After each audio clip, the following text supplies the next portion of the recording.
Welcome to How We Grow, an essential playbook to grow and scale your vacation rental business with advice and insights from the best in the biz, with your host, Lynell Gordon.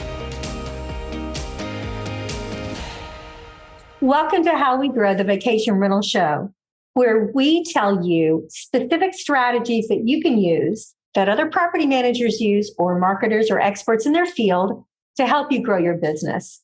Today, I am so excited to bring to you Tyler Hurst. He is a longtime friend, and he is the Vice President of Operations at Utah Vacation Rental Managers Association. He's sales, operation at other places. He's an investor. He's an entrepreneur. I knew him best from when he was the VP, one of the VPs over at LiveRes, a property management system. And he specifically was specializing in helping property managers to increase their revenue. So I am really excited to have you here. Thanks, Tyler, for coming.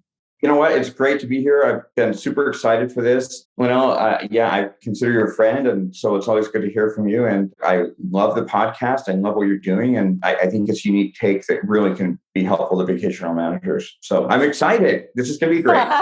So one of the first things we like to do is start out with a funny story or a fun story, or just a story that touched your heart about homeowners or property managers. Okay. I'll tell you a funny story. There was a property manager one time, and I was in Florida, and this property manager was very successful, and he was an industry leader, and everyone looked up to him. Everyone wanted his advice, et cetera.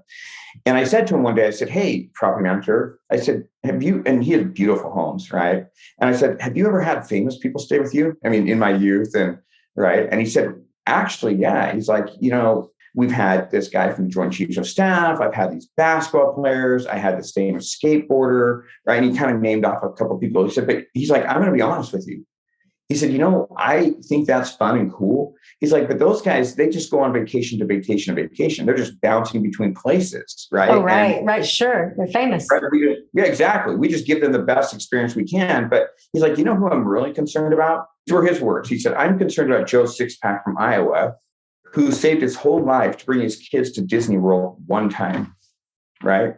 He said, "That's the guy that I want to make sure that I take good care of, because he's the one that I want to make sure that they have a great experience. And I don't want anything to go wrong, so that they have the most memorable experience and get the best value they can." He's like, "Those are the people that we should be concerned about."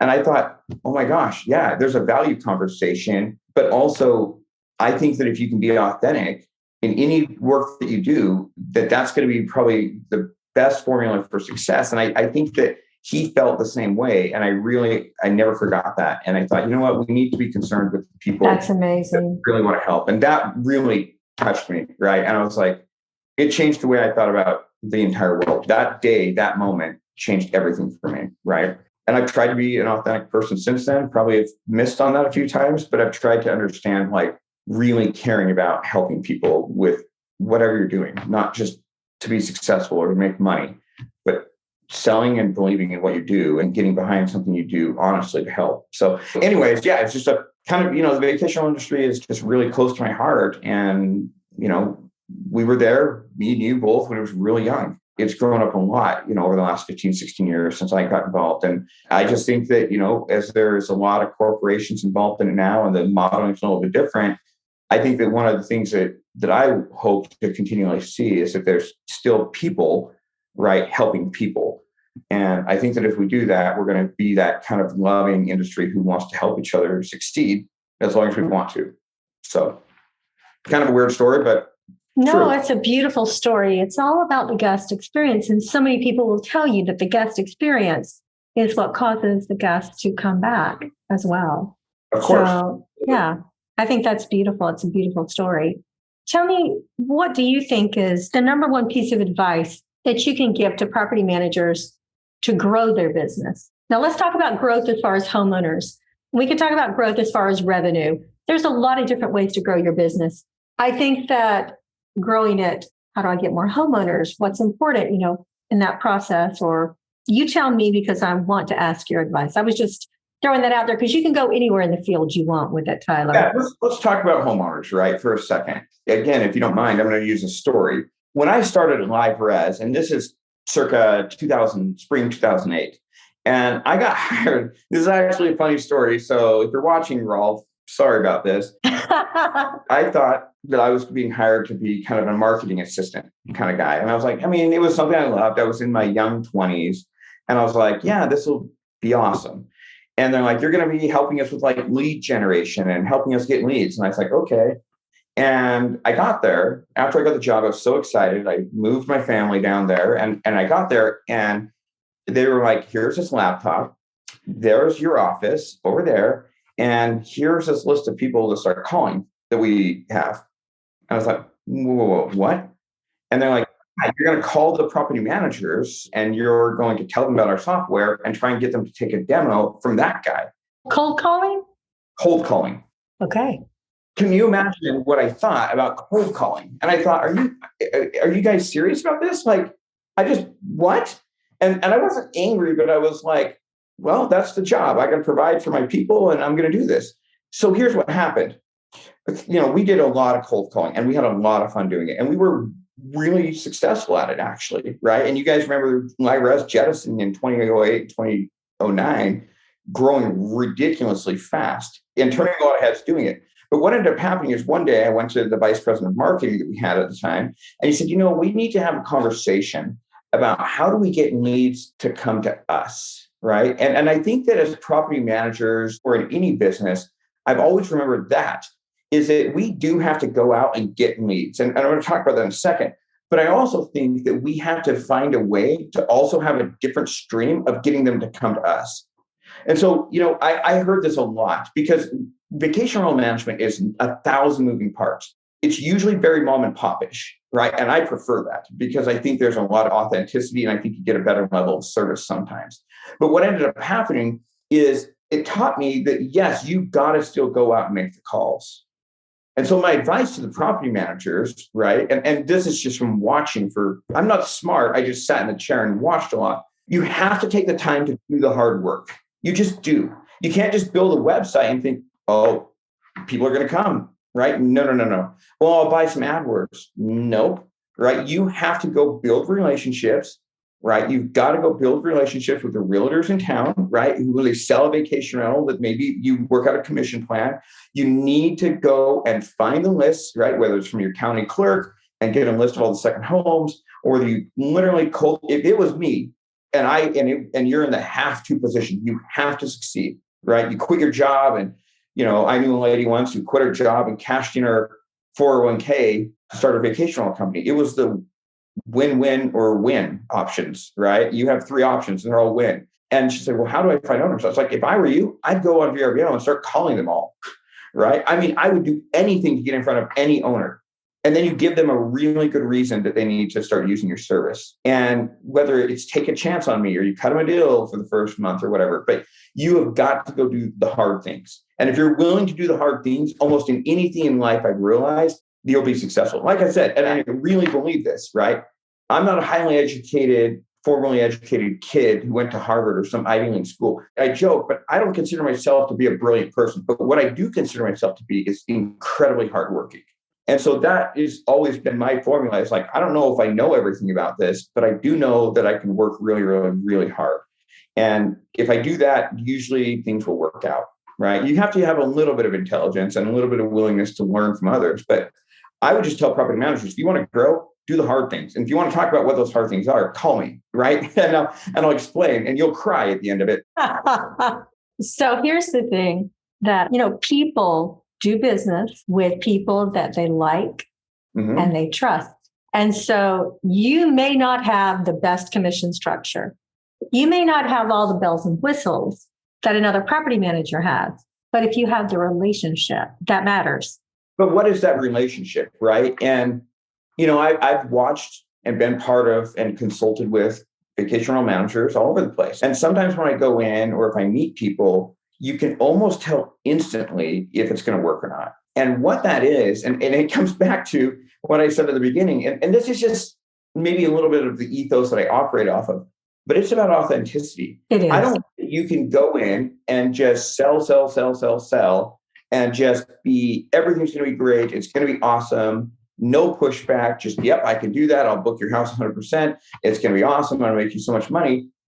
people see through that. No, they do. They do. I had the biggest compliment yesterday. I was talking with someone who's been in the industry for many, many years, and we're very good friends, very close friends. And she said to me, I was talking to her because I want to talk to property managers and see how they do business, see if there's something, it's a consulting type of position, so I can see, what I can help them with for real. Mm-hmm. And she said to me, Lynell, she said, people like you because, and I was like, oh no, what's coming next? She said, because you're honest. She said, you are not looking to sell them something that they don't need. You're looking to help them build their business. And I thought, that is the greatest compliment I've ever been given. And I think as a property manager, if you have property owners that say to you, I know that you're looking to help me make as much money as I can. You're not just looking to line your pockets. I think that is a huge compliment. And that's what you're talking about, right? Being authentic. Authentic, right? And just saying, and if you can't be authentic, you might not be in the right job. I mean, I know that's horrible to say, but you might not be. And it gets back to that property manager.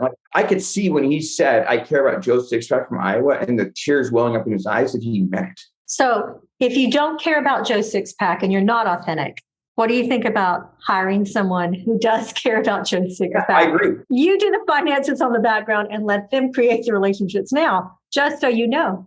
That's another key to success, though. And you know this. You've run highly successful businesses and you've been super successful. You know this. If you're not good at something, be willing to admit it and find someone who is, right? The best people, the smartest CEOs, the most successful companies are smart enough to recognize what they're not good at and hire people who are smarter than them. And I admit, you can go next door to anybody around in my neighborhood and you'll find someone who's probably better at me than a lot of things.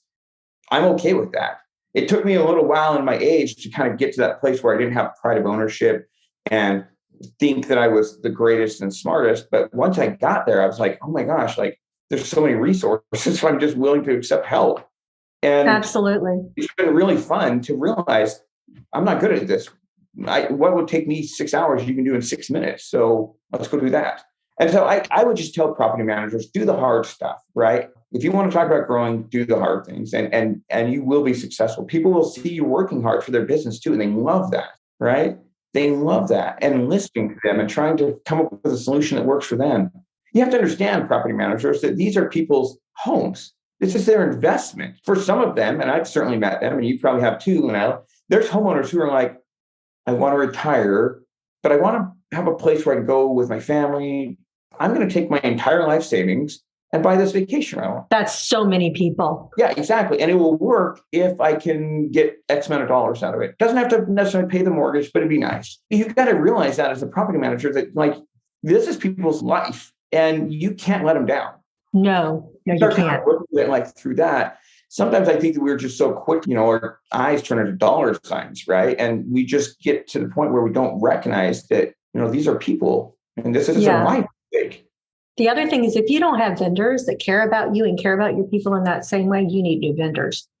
And that's the truth, because your website goes down on 4th of July because there's so much traffic, or it goes down on a big holiday weekend. Actually, that's really not the time. If it goes down on 4th of July, nobody really cares. But if it goes down in November and December, people care because that's when they're making the reservation, November, December, January for the following summer, if you're a summer location. So you need people that actually care about you as a business and will go the extra mile. Same thing. You want that. Business relationships still, this is insane that we're talking about this, but business to business relationships are still people, right? And it's still money. And, when we sold LiveRes, I kind of got to a place where I realized that there was always going to be the massive companies who would come around. And the decision wasn't necessarily owned by one person. And if it went wrong or something, it was okay, well, that was a company decision, right? I sold LiveRes once to somebody and said, well, here's the cost. He was like, really, that's it? And I said, yeah.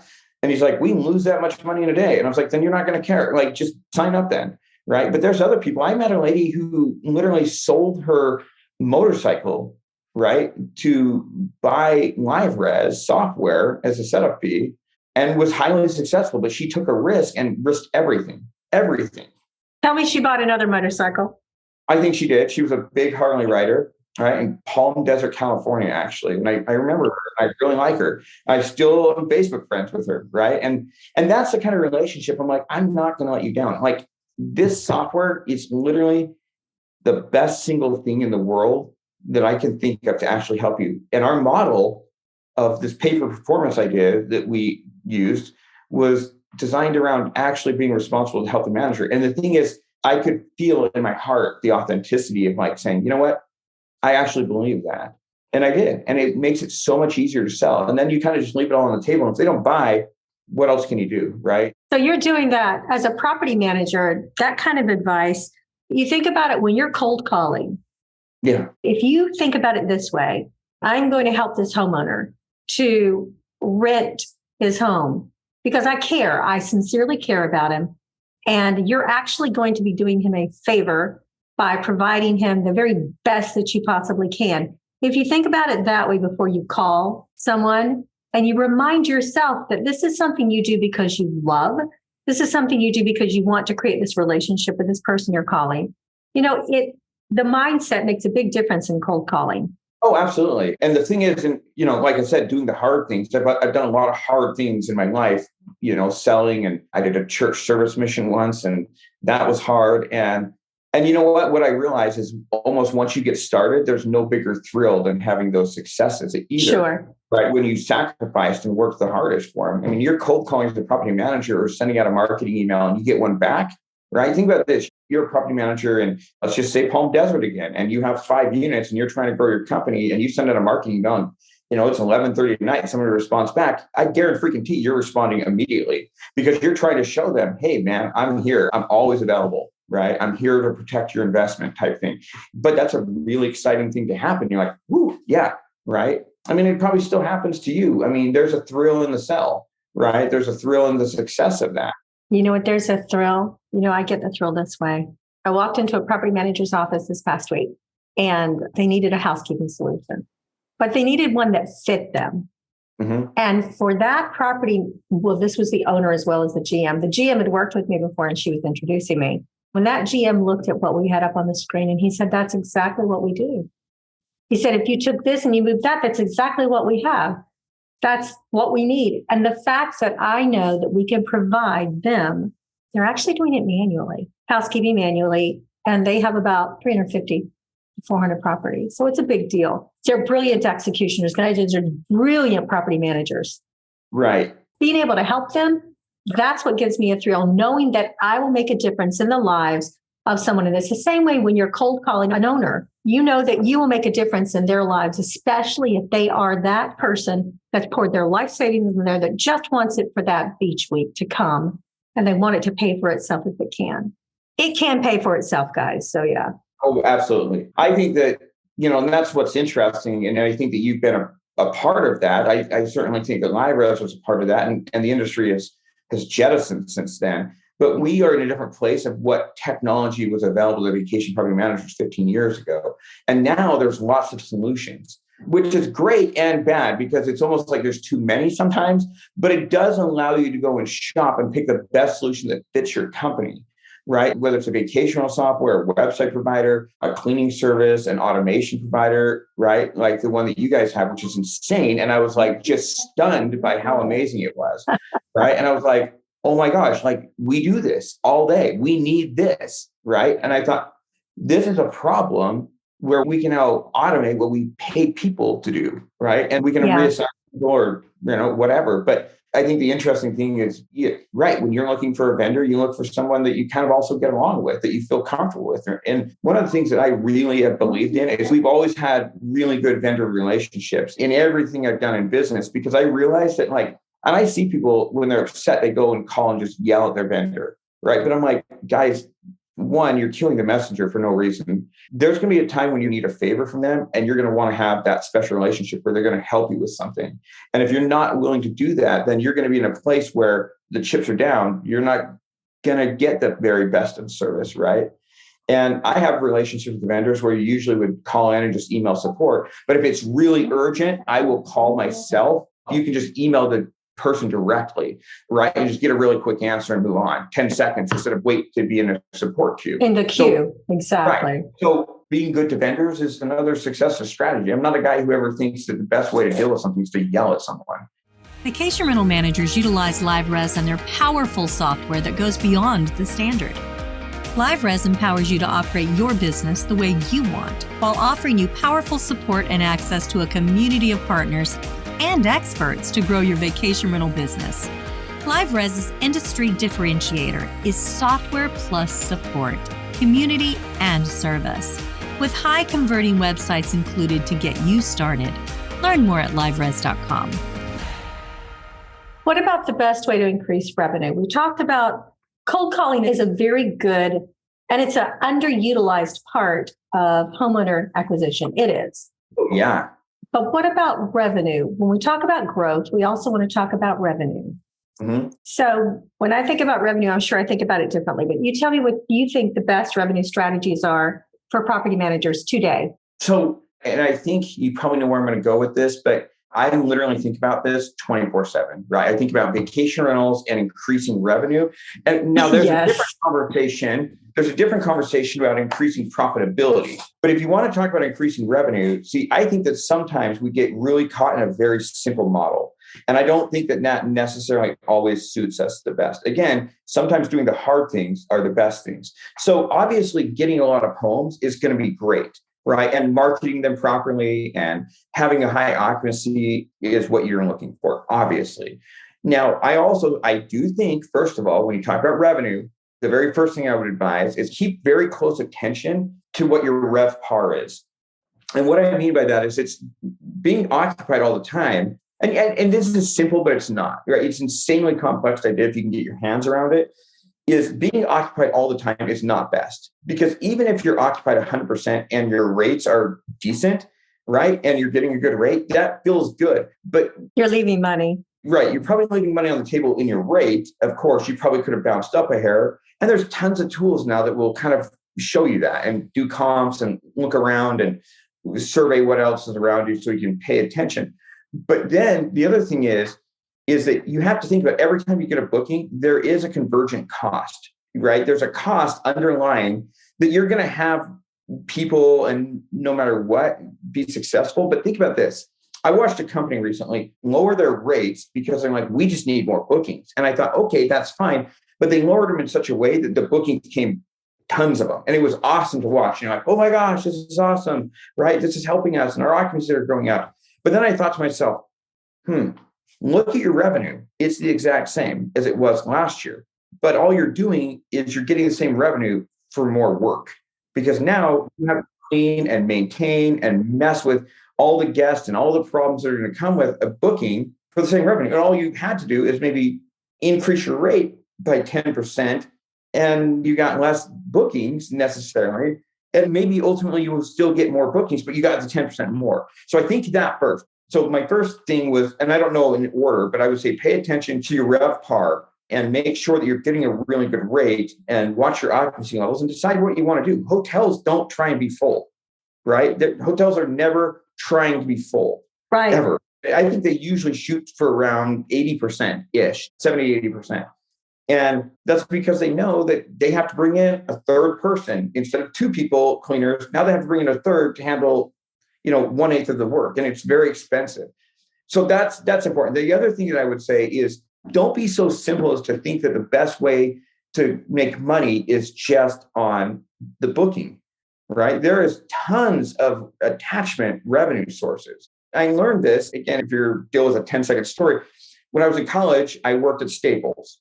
And I remember Staples, every time you sold something, a printer, we had what's called KIPs. And I was like, what's a KIP? And it was cable, ink, paper, and service warranty, right? Every time, it's 20 years, and I still remember like KIPs. And it rolls off my tongue like yesterday, because attachments are everything.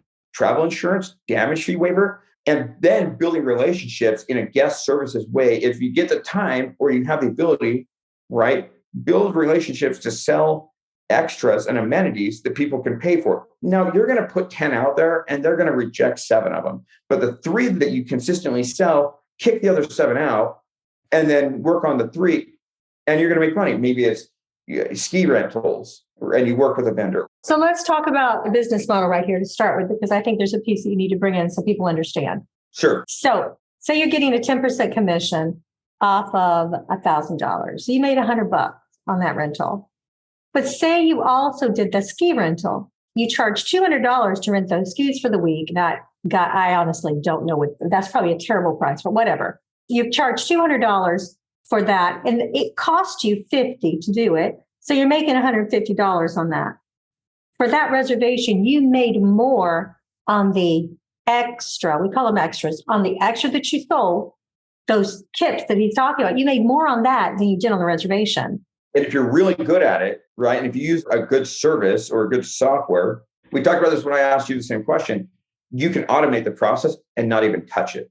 You can automate it. And not only that, but you can remarket, not just automate it when they go to sign the contract. You can automate it when they go to make the booking. You can automate it when they go to sign the contract. And then you can automate the remarketing for those people that didn't do it the first time. That's really the best bang for your buck. And the reason these extras are so important is because you can be more profitable on those extras and the services that you choose to sell on top of the reservation than on the reservation itself. Correct. A good business person will always ask themselves, what did a lead cost me? And then what did a sell cost me? Right? What did it cost me to get that booking?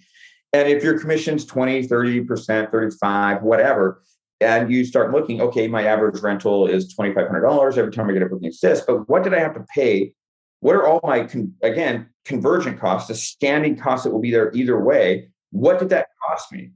And you start looking at it and you're like, oh my gosh, like people complain, this is crazy. Okay. And I'm going to say something that's a little not something I believe, but people complain a lot about Airbnb and VRBO fees. And I'm one of them, right? I think that they're ridiculous. But here's my point is that what did it cost you to get a booking from Airbnb?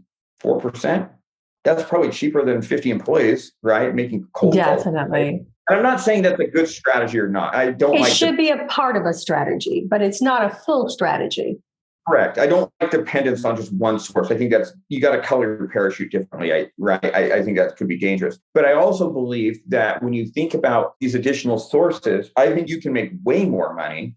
And I've seen people who have been bailed out, right? During the pandemic, I had a property manager in North Georgia tell me, he said, our rates were really low because we were trying to get anyone to come up from Atlanta. And we knew that, there's only a certain amount of people coming, less than ever before. And so we have to get a higher percentage of those people to make sure our same amount of rooms are full.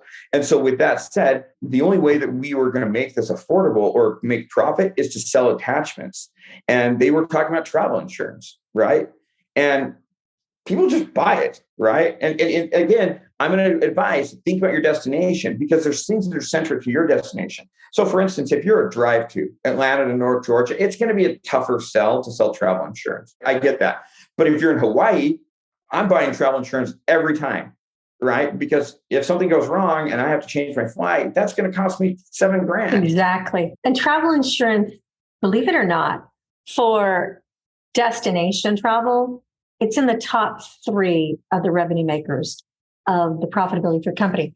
I want to say one more thing that happened this week. So another way to make a bunch of money automated. I'm just going to say it's true because I've seen it over and over, and I'll give you people if you want to ask. We're going to talk about revenue management. We're going to talk about automated pricing, okay, that adjusts based on availability and based on demand. Fan of this ever. This is my example. So my family has had it for a long time. I told them like 2 years ago, you've got to get this. As soon as I saw it, it's like, you need this, you need this.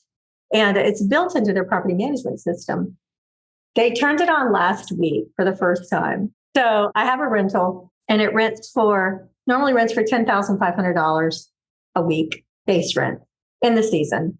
And I was talking to someone who was visiting. We're staying in our vacation rental right this minute. We are cleaning it up for the coming season. There's so much that has to be done, which is my least favorite part. And I really could go to my property manager and I could say, please do everything for me.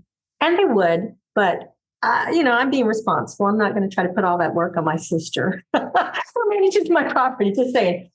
But we were looking at it. They're like, well, does your vacation rental pay for itself?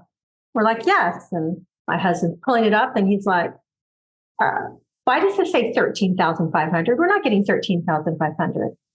And I clicked and I said, oh, yes, we are.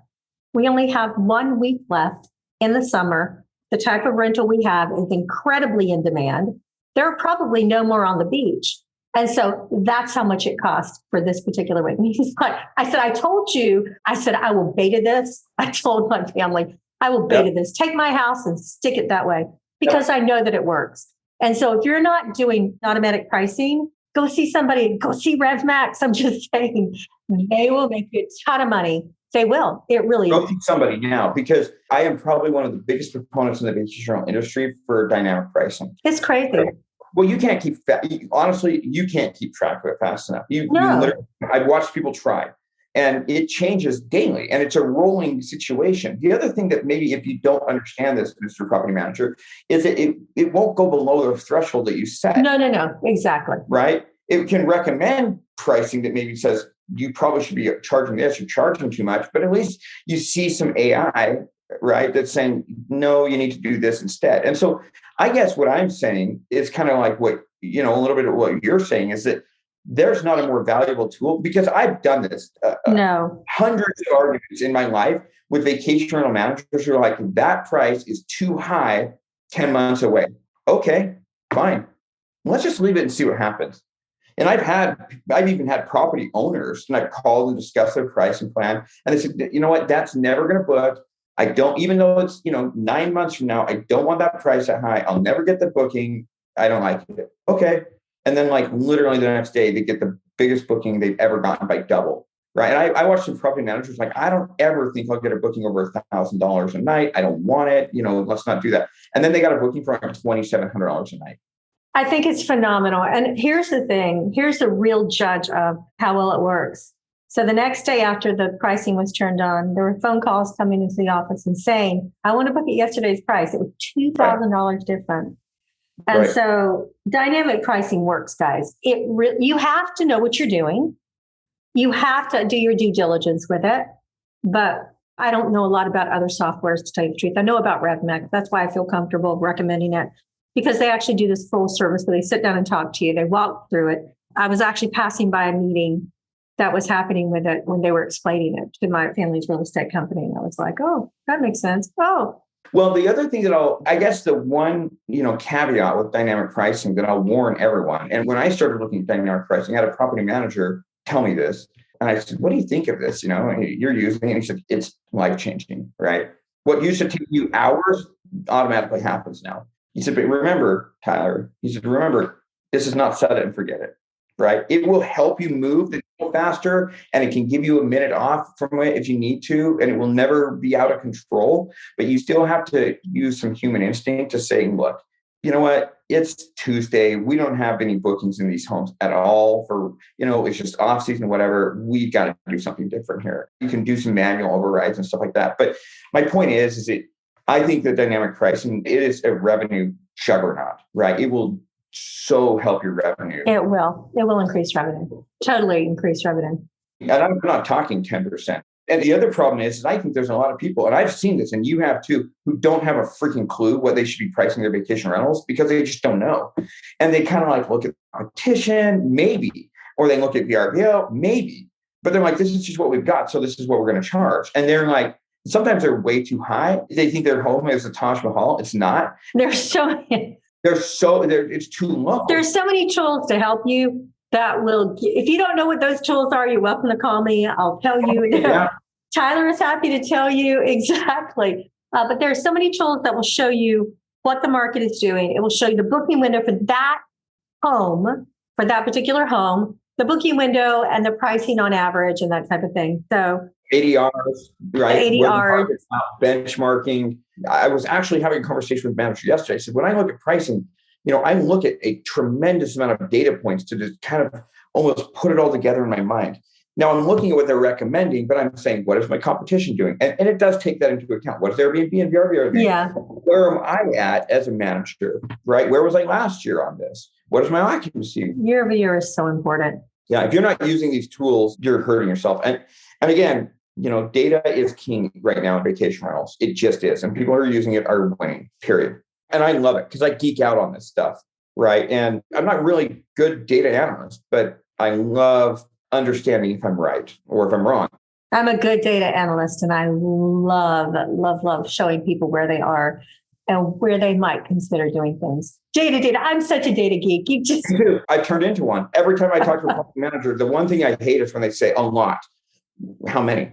Right. And I learned that from CEO LiveRes, and he was just adamant about don't come to me. Own your facts, right? Own your data. If you're going to say something, you better come with facts. And that's just how we operate now. That's how I get company stock rate. Tell me what you're talking about. How many? What? Somebody said to me, we have way too many cancellations. It's way horrible. Okay, what does that mean? Well, this many. Well, how many did you have last time? This many? Oh, so you've actually had less cancellations. Well, the other thing I will tell you, I've seen a real trend toward property managers that are increasing their revenue and decreasing their occupancy. And their homeowners still fuss at them, even though the homeowner's making more money. They're like, but I can make more. You could rent it all, but it just doesn't work like that. You get to choose a business model. Well, and that's where you have to have a strategy conversation with them about data, right? And tell them new tools that help you. And you know what? Most buy off on it because at the end of the day, the goal of all of this is to make money. That's true. It is. The goal is to make money. Let me ask you this. If you were to go back to your 21-year-old self, what advice would you give yourself? Don't drink too much Red Bull. Because? No, I'm kidding. Drink Red Bull. I say, don't do that to my Red Bull. Yeah, I'd probably say cut down on the Airheads and whatever garbage I ate. The other thing I would say is buy Amazon, buy a lot of it, right? And there's this thing coming around. It's called Google. You should get into that too. I would, as a professional, I would say, if I look back on myself and where I've come from, I would say, hey, you know what? Maybe sit back and try and learn a little bit more and not think you know everything. For me, is sit back and try and learn from the success of others and work really, really, really hard. And there's times in my life that I've worked really hard to succeed at things and times that I haven't, and it's apparent. And I think the other thing that I would say is enjoy the ride. Mm-hmm. Right. Because one of the things, and I'm an ambitious person, right, which is to my detriment more times than it's to my no. Right? It's insane what you put aside to just follow something, right? And this is true.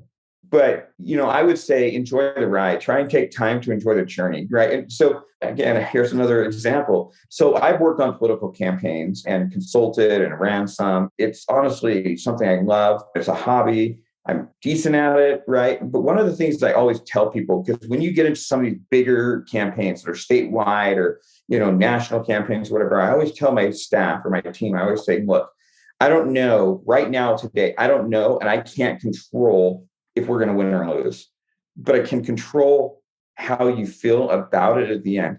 You want to make sure you've done everything you possibly can to do this the right way, right? The authentic way, the moral way. And then 2, enjoy the journey, right? And political campaigns for me, I get emotional because I think back to some of them that I've ran and I have made lifelong friends. I've lost some and I've won some. And it's almost irrelevant to me. I love to win. And I hate losing, but I love the friends that I've made along the way. And the journey is everything, life-changing. My life has been changed tremendously by the work that I've been involved in vacation rentals, in political campaigns. And I think that if you take the time to just take a breath every once in a while and enjoy what you're doing and realize there's going to be bad days. That's part of it. That's okay. Don't let the bad days ruin you. Just move on. Tomorrow's a new day. But if you can find a way to enjoy the journey, love who you work with, love the owners, make friends with people, serve people. If you can get to a place where you want to serve, it's going to help you more than anything in the world. And for me, it was just throw your whole heart at something. And if you do, no matter what, you're going to be happy. Just go all in. And that's the thing. Probably the worst advice ever is just go all in, but that's just who I've always been. No, it's not. No, that's good advice. No, do whatever you do with all your heart. Yeah, do it with your heart. That's very good advice. In 3 words, enjoy the journey. It's everything. So absolutely. If you can enjoy your work, it's an incredible blessing. And don't wear hats. Your hair will fall out faster. Don't wear hats, right? Tyler, thank you so much. Thank you for being with me and for agreeing to chat. I know you work as a consultant. So guys, if you want some consulting for property management, please feel free to reach out to Tyler. Tyler, how should they reach out to you? If anyone wants to, the best way is probably call me or text me. My cell phone's 208-215-4604. I'm fine giving it out, right? If you hate me, go ahead and bomb me and send me horrible text, that's fine, right? But nobody can hate you. I have to tell you, I remember when we first met, gosh, a gazillion years ago, and I thought you were the nicest person I'd ever met in the business. And that's the truth. You were. I've actually, you were. You know what? I've always so thought nice. I was a very warm and authentic and caring person. And I think that we worked in trade shows together and we got to know each other and we saw each other's work. And sometimes we didn't ever directly work together on some things, but I think we had the same goals. Absolutely. I saw your work in the industry alone, right? Because if you remember, to the newer property managers, the industry was very small very small, and it wasn't connected at all, right? Mm-hmm. Property managers didn't have connection to technology, and I'd like to think that we were a little bit a part of, bringing the industry together. Oh, for sure. Ultimately, I remember somebody saying, "Well, the problem is that we just people don't even know vacation rentals sometimes exist, right?" And that was a problem we were overcoming. We're still overcoming that. We're still overcoming the people with hotels versus vacation rentals. We're still overcoming. We've just come a long way. Yeah, it's a box with a bathroom. There's a better option. So somebody told me that and I never forgot. And then I went to this hotel. They told me that when I was staying at the Omni in Washington during a vacation trade show, right? The VRMA. And that was an amazing trade show. And they said, it was. You know what? A hotel is just a box with a bathroom. And I thought, okay, I like hotels because, and then I went to my hotel room, in a metropolitan area. The hotel room was probably 230 square feet. And it was a square box with a bathroom. With a bathroom, it is. Sucks, right? And so I'm a big advocate of staying in vacation rentals. I have friends call me all the time. Hey, I'm going here. I'm going there. Do you know anyone? Do you have a hookup? And I'm like, yeah, somebody called me yesterday. Do you have a hookup in this area? Maybe the last week of March, early April. I'm like, so spring break, you want a discount? We'll get right on that, especially if it's somewhere warm. So they have really good prices right now, whatever. But you have to pay the booking fee, so be careful. Thank you, Tyler. Thank you so much. It's been a pleasure. Thank you so much. And everyone have a great day. This episode of How We Grow is brought to you by LiveRes. To find out more about how LiveRes can help grow your vacation rental business, visit liveres.com. Make sure to search for How We Grow in Apple Podcasts, Spotify, and Google Podcasts, or anywhere else podcasts are found, and hit subscribe so you never miss an episode. On behalf of the team here at Inhabit, thanks for listening.